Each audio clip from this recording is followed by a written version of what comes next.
1 week season. Hey, and welcome in OWS fam. So glad you are with us. We are back in the DFS lab and excited to get rolling on this one. As always, the purpose of this show is to build a lineup on DraftKings and use it as a vehicle to talk through the upcoming slate, in this case, week 8. As always, this is presented by 1 week season. It is October 24th, Thursday, when you'll be watching this, though myself and, as you'll see them soon, StatATL recording this at currently 10:17 Eastern on Wednesday night. And as always, I'm your host, Cheeseman, and happy to be doing this with you guys. And now time to welcome up StatATL. Stat, how you doing, man? How's things going? And just quickly, I don't know if you want to look, how much you want to look back on week 7. It was ugly for me. It just was, seemed like there was an injury on every roster. Oh, wait, yeah, every roster had a 0 of Juju Smith-Schuster because I locked him. And then I went to check my lineups, because I had something going on Sunday afternoon, and around, 4 or something like that, I opened up the app, or I opened up CBS Sports first. That's my go-to for like checking scores. And I noticed, man, Juju Smith-Schuster has no targets. What's happening here? And then, I quickly figured out, and just my heart sunk, man. So how is it for you? Week 7 was terrible. I got completely dusted. I think I got back 25% ROI. So yeah, not great. Yeah, about me too. Yeah, I was down about 75%. None of my typically a lot of my different sites I use for kind of the pick'em sites like Sleeper or Prize Picks or Underdog, none of those hit either, man. Just absolutely got swept out. It was rough, but anyway, even though we had a rough week 7, we did have a good lead up to week 7, and I got a little photo here to show. Don't be scared. But we hung out IRL, as the crypto bros like to say, in real life. And it was great, man. It was great to hang out. There we are. You couldn't Photoshop it, make me look a little skinnier? Jeez. Tom, I had higher expectations for you. Dude, I was going to say, when we met you, I figured you'd been working out. I mean, you're looking good, man. We both look good. Yeah, it was great. It was a great time. Good to meet up. We were in Charlotte. You were there for your real job, your non-DFS job. You were there, and I'm in the Triad, Greensboro, Winston-Salem area. So yeah, man, it just made sense to hang out, and it was fun, dude. Broke bread together. It was good stuff. Yeah, broke bread. Had a couple of whiskeys. Love that for us. It was a good time, and hopefully we can do it again soon. Exactly, man. Exactly. Okay, cool. Well, now let's look at last week's lineup and just have a look at just kind of, break this down. What are your thoughts on this lineup from last week, and kind of what went well, what didn't go well, and the result of this one? Yeah, so it was really interesting. I do the roster review show, as I know that we've talked about before. I got several rosters that were built somewhat similarly with 4 and 5 pieces from the Seattle-Atlanta game. So the pieces that we picked for this build didn't exactly smash.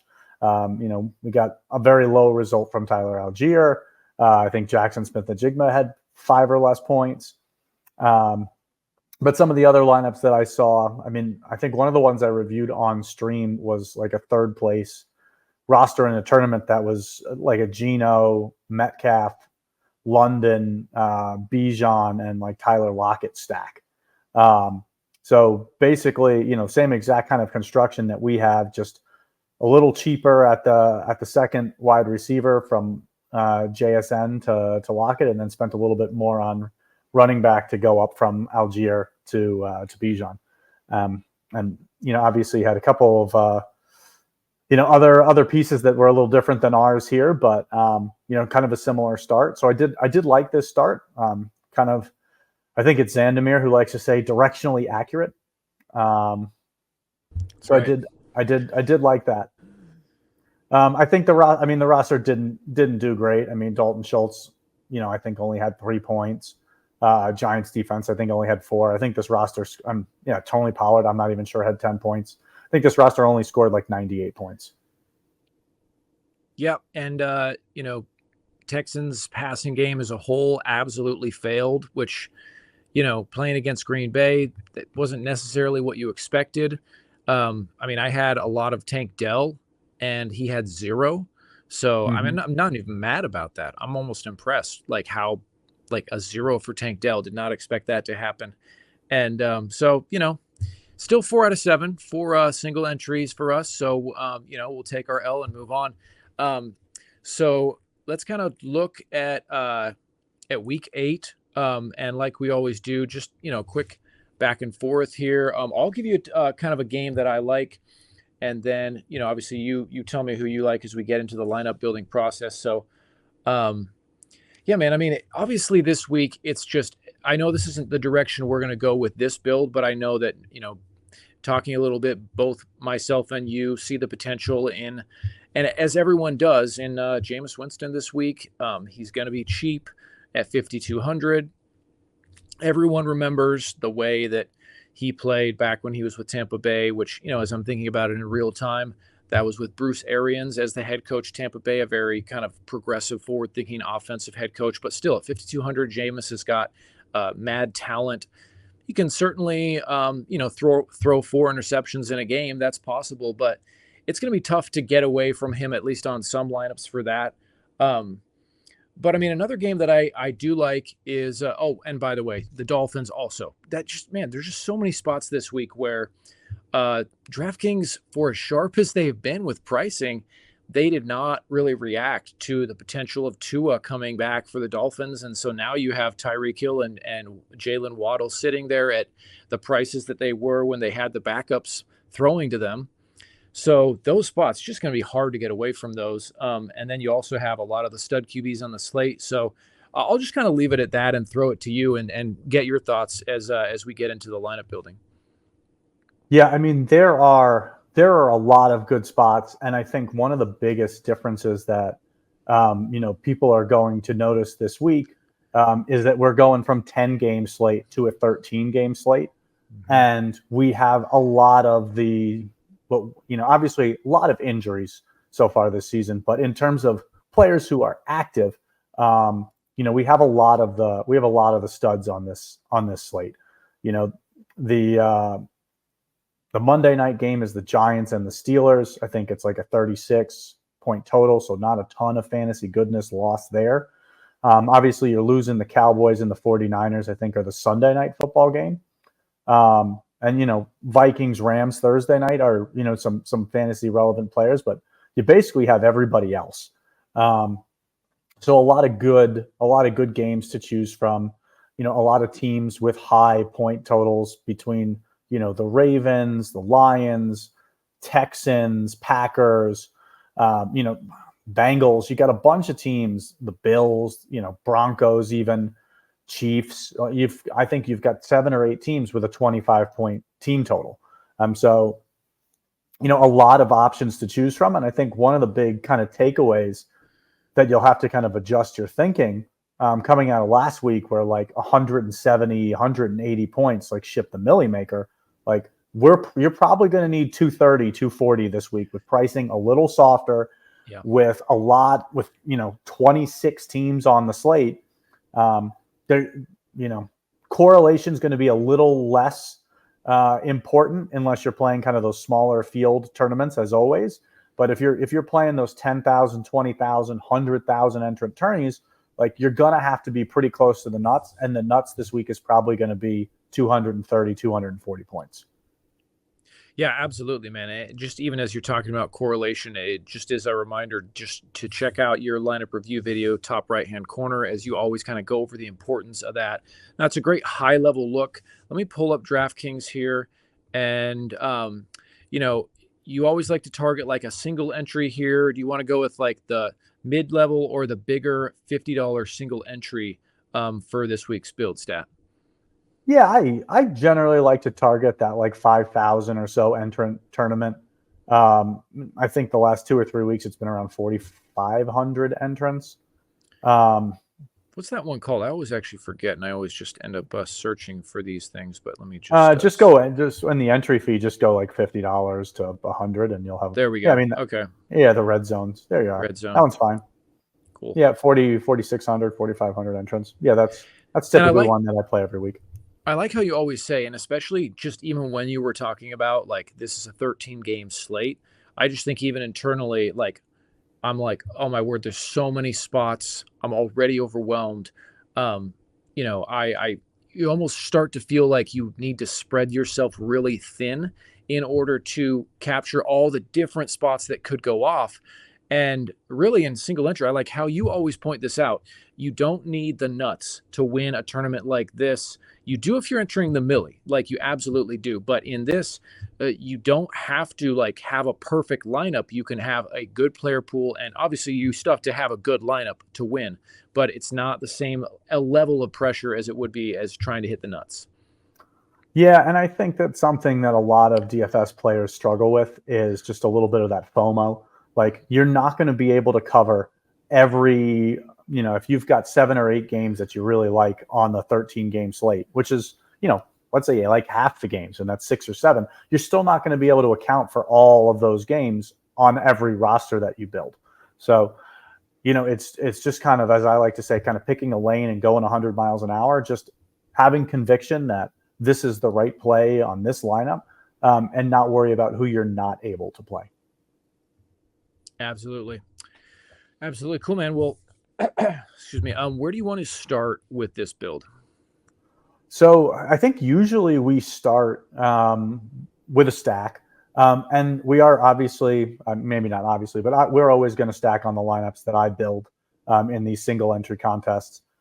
Doesn't mean that a naked quarterback can't get there and can't win. It's just in these 5,000 field and under contests, like you're just betting on less things you have to get right. So we're always going to stack, but that's not where we're going to start here. Because I think there's an interesting situation. We're actually going to start with defense here. And I think that there are, most of the times we scroll all the way down and just say, hey, who's our favorite defense that we could plug either in that mid-range, like around 3,000, or we go all the way down to the punts of 24, 25, 2,600 and say, who can we stomach? However, there are so many defenses between Detroit, Denver, Kansas City.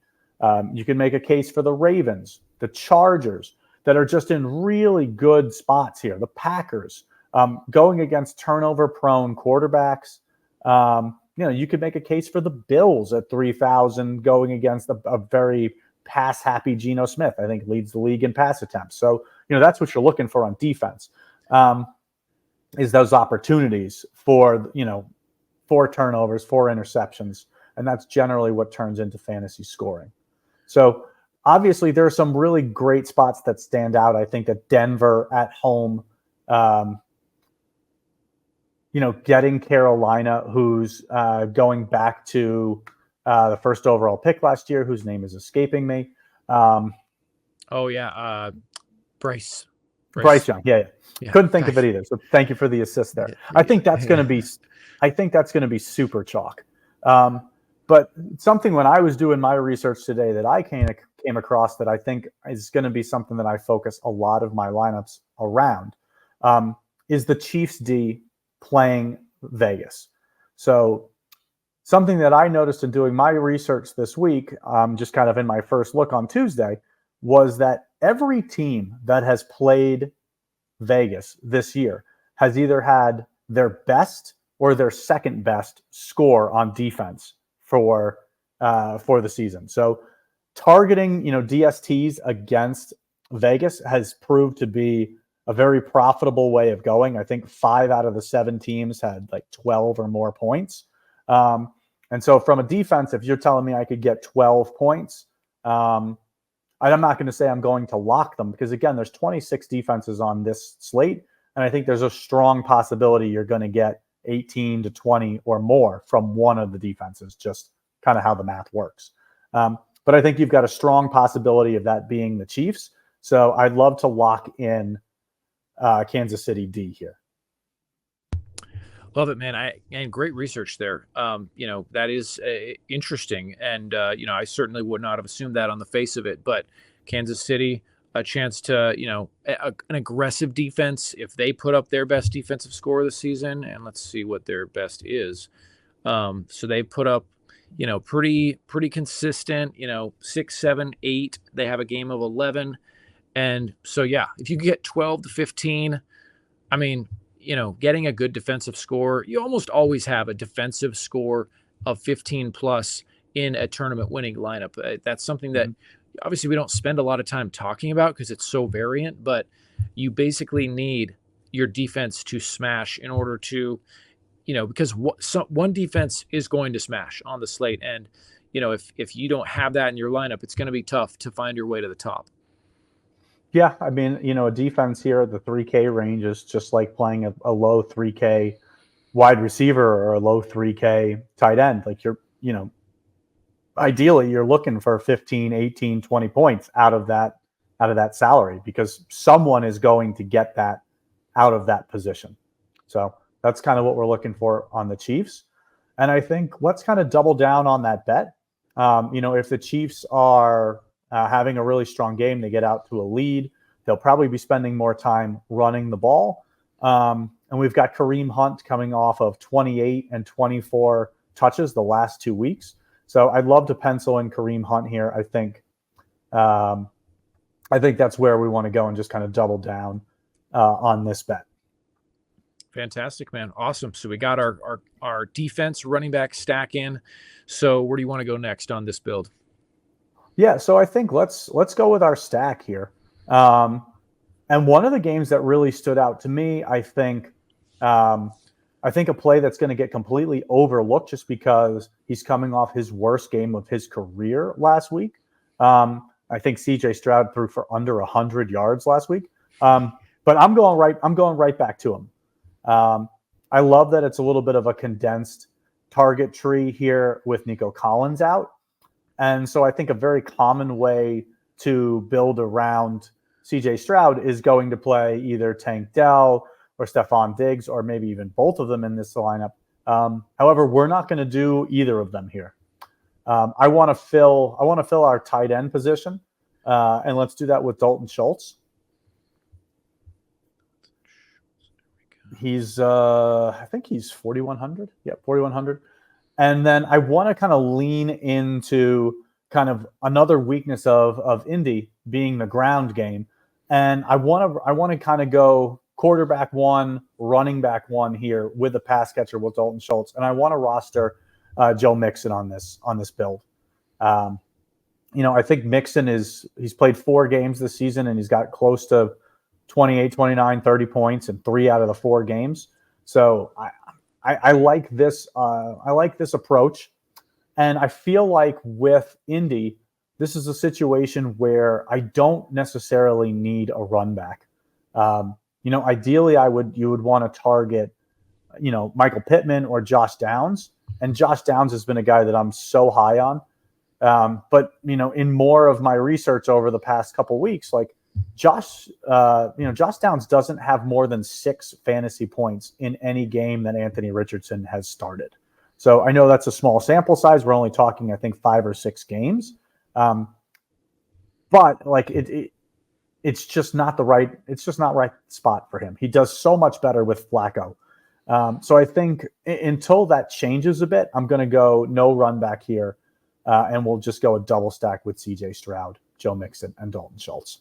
Absolutely. And so kind of the idea here is that Houston, especially with no bring back, now Houston is 5-point favorites, but the idea is that the Houston offense smashes here, but you're getting, obviously you hope Dalton Schultz catches a touchdown, but CJ Stroud, Joe Mixon, you're really accounting for most of their offense, if not all, if they put up, say, 4 touchdowns. Yeah, I mean, you're hoping that, maybe Joe Mixon gets 2 touchdowns, one of them a passing touchdown from CJ Stroud. You're hoping, Dalton Schultz gets a touchdown. And then, on this build, you're basically saying Tank Dell, or Diggs, like neither of them catches 2 touchdowns. Because if they're catching 2 touchdowns, then they're likely you kind of need to have them. But Yeah. if they're both going for, 5 for 60 and a touchdown, at their prices, that 17, 18 points is, it's a fine score, but it's certainly not one that hurts you for not having it. It's when they go for 100 yards and 2 touchdowns and they're putting up 30 points that, that's when it's really crushing you for not having them. So I think that's kind of be the way that we're going to build around here. And then I think, off the top, we kind of talked about how underpriced Tyreek Hill is at 7K flat. I kind of want to lean into that. He'll probably be popular just because of how underpriced he is compared to his true upside with Tua Tagovailoa back under center for Miami. But again, we have a very unique build already with how we've constructed this lineup with CJ Stroud, Mixon, and Schultz. So I'm okay to lean into some of the heavier owned, chalkier pieces here with Tyreek Hill. Oh, 100%, dude. And I mean, yeah, we'll let all the other touts, discuss ad nauseum. Do you play Tyreek? Do you not? But it's hard to see him hurting you this week for rostering him at that price. And obviously the upside is tremendous. So of course I love that play. Yeah, I mean, unless you have any other thoughts on Tyreek though, what do you want to look at next? 4,800 left, 3 slots. Yeah, and it's 3 slots that are 2 wide receivers and a flex. So we're going to need to try to find a little bit of savings here. So I kind of think initially one of the best values on the slate is going to be Jalen McMillan from Tampa. Playing Atlanta, last time those 2 teams played, a bit of a shootout. I don't know that I'm going to expect that again this time because I'm not sure that Tampa Bay is going to be able to keep up. Like I just don't see them scoring that many points without, both of their top 2 wide receivers. So expecting Jalen McMillan to kind of step in here, play some in the slot, play some outside. But I think his most likely outcome is somewhere 7, 8, 9 targets. So at 3,700, I think no such thing as a free square, but this is a strong spot and kind of gets our average salary up to about 5,400. So I like that. Absolutely, man. I like it. So let's look at some potential options. So I think from here we could look at like a mini correlation with Atlanta to kind of pair with Jalen McMillan, or we go for a mini correlation here with Tyreek Hill. And so I think the most likely in terms of a stronger correlation would be to play around Arizona, just because if Tyreek Hill is having a strong game, it has a much stronger correlation to the fact that Miami's having a strong game. Arizona's probably having to throw more to keep up. Whereas Jalen McMillan could be having a strong price considered game for him. That may be, 5 catches for 60 yards and a touchdown, and that's, 16 points. And that's a great score for him, sub 4K. But that doesn't mean that Atlanta's having a strong game or having to change their game plan. But if Tyreek Hill is having a strong price considered game, if he's putting up 25, 30 points, it likely means that either Arizona has gotten out to a big lead and that Miami's throwing a ton. So if that's the case, obviously we could consider James Conner. Or Miami's gotten out to this big lead and now Arizona's playing catch up. And so I think on this build, let's look at the Arizona pieces. And I think, if we just click on Arizona, let's kind of see where we want to go. So Marvin Harrison, too expensive for this build at 6,800. It's going to leave us again another punt in the 3Ks if we go there. Probably same with James Conner. Kind of the most consistent pass catcher for Arizona this season has been Trey McBride. So even though this would probably leave us with a double tight end build, let's put Trey McBride in here, see what that leaves us left. And I kind of like this approach here.